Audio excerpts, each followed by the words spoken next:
Casi todo el mundo conoce la historia de cómo Honduras obtuvo su nombre, pero ¿y si esa historia, la que nos enseñaron en la escuela, podría no ser del todo cierta?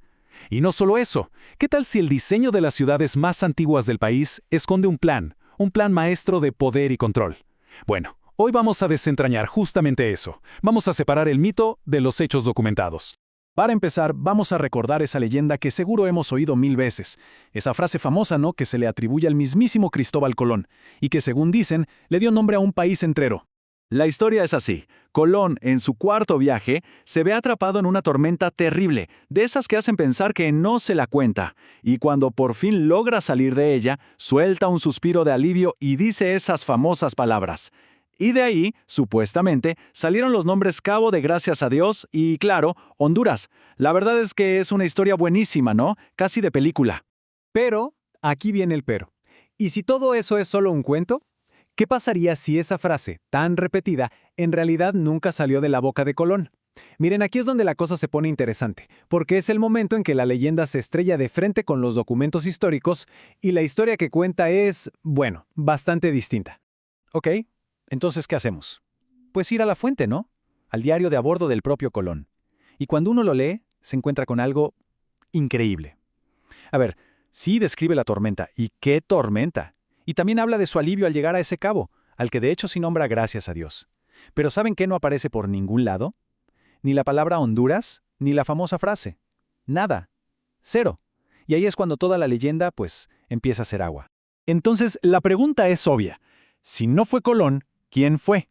¿De dónde salió el nombre Honduras? Bueno, la respuesta, como suele pasar, no está en una anécdota dramática, sino en las exploraciones que vinieron después de su viaje. Hay que seguirle la pista a otros navegantes. Miren, esta cronología lo deja todo mucho más claro. Colón pasa por ahí en 1502, sí, pero no es hasta 1508, 6 años después, que otros exploradores, Vicente Yáñez Pinzón y Juan Díaz de Solís, son los primeros en usar el nombre Cabo de Honduras para otro punto de la costa. A partir de ahí, el nombre se fue pegando, se fue haciendo oficial. Para 1526 ya tenemos la provincia del Cabo de Honduras en documentos reales. Y bueno, el resto es historia hasta que en 1862 se establece oficialmente la República de Honduras. O sea que no fue un momento de inspiración, fue un proceso, algo que se fue construyendo poco a poco. Y si quedaba alguna duda, aquí está la prueba. Este es un mapa de 1526. ¿Y qué dice ahí? Provincia del Cabo de Honduras. Clarísimo. Esto nos confirma que el nombre lo establecieron otros, no Colón, y que se fue extendiendo con el tiempo. Es increíble cómo un mapa puede derrumbar un mito tan arraigado. Pero bueno, ponerle nombre a un lugar fue solo el primer paso. Una vez que el territorio estaba en el mapa, comenzó una etapa mucho más oscura y brutal. Hablamos de la conquista, una era de una violencia tremenda y una ambición sin límites. Solo hay que ver imágenes como esta para entender la cruda realidad de lo que pasó entre, digamos, 1526 y 1542. No estamos hablando de un encuentro pacífico de culturas, para nada. Fue una imposición violenta, la destrucción de un mundo para construir otro a la fuerza. Hay un historiador, Martos Caria Zapata, que le puso un nombre muy potente a este periodo: la tiranía de los conquistadores. Y ojo, no se refiere a que hubiera un rey tirano gobernando, no. Se refiere a algo más profundo, a un sistema de dominación donde lo que mandaba era la violencia militar, la ambición personal de cada conquistador por encima de los intereses de la corona y una explotación brutal, sin ningún tipo de límite, de la gente y de la tierra para enriquecerse. Y un ejemplo clarísimo de cómo la historia oficial a veces esconde otra cosa es la muerte del cacique Lempira. La leyenda que nos contaron es la de la traición, ¿verdad? El disparo de un arcabuz a lo lejos durante unas supuestas negociaciones de paz. Pero, ¿qué creen? Existe un documento legal de la época, una probanza de méritos que era como el currículum de un soldado para pedirle premios a la corona. Y ahí, un tal Rodrigo Ruiz jura y perjura que él mató a Lempira en combate, cuerpo a cuerpo, y que hasta le cortó la cabeza como prueba. Son dos versiones. Ambas muy violentas, sí, pero la del documento cambia por completo la narrativa del héroe. Bueno, una vez pasada la fase más destructiva de la conquista, vino la fase de construcción. Pero no era construir por construir, era una construcción sistemática de una sociedad completamente nueva. Los españoles no solo querían controlar el territorio, querían imponer su visión del mundo, y la herramienta principal para eso fue fundar ciudades. Y lo hicieron a una velocidad impresionante.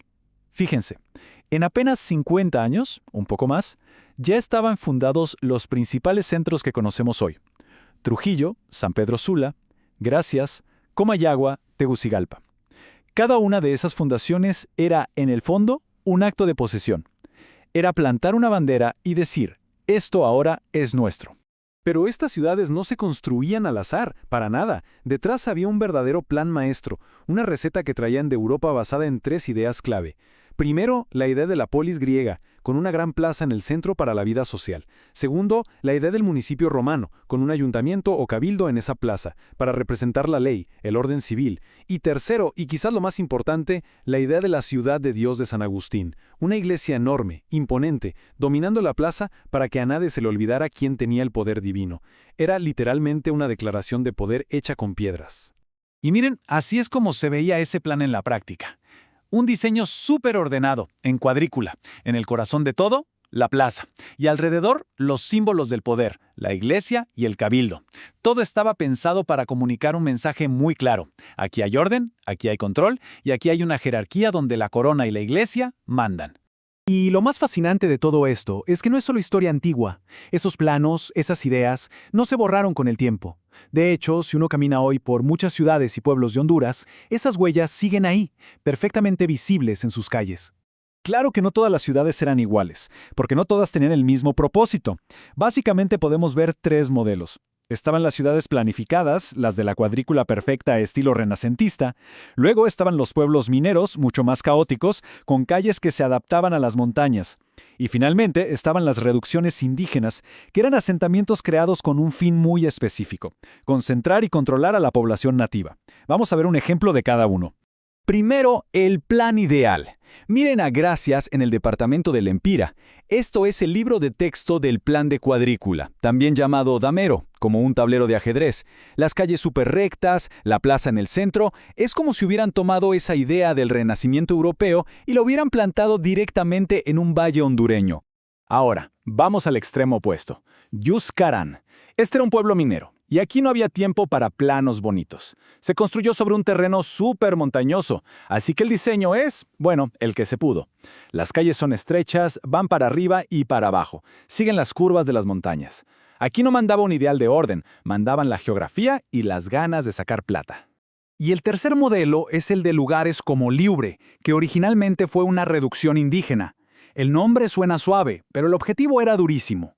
Era sacar a la fuerza a los pueblos nativos de sus comunidades, que vivían dispersos, y meterlos a todos juntos en un pueblo nuevo. ¿Para qué? Pues para controlarlos mejor, cobrarles impuestos, obligarlos a trabajar y, por supuesto, convertirlos al cristianismo. Y como ven, la iglesia, enorme, imponente, era el centro neurálgico de todo ese sistema de control. Entonces, hemos ido desde una frase célebre que casi seguro nunca se pronunció, hasta planos urbanos de hace 500 años que todavía definen cómo se vive hoy. Todo este recorrido nos deja con una pregunta flotando en el aire, ¿no? Si las historias con las que se funda un país, las de su nombre, las de sus héroes, son mucho más complicadas de lo que nos contaron, ¿qué otras partes de la historia de nuestra historia están ahí, esperando que las miremos con otros ojos, a que las redescubramos?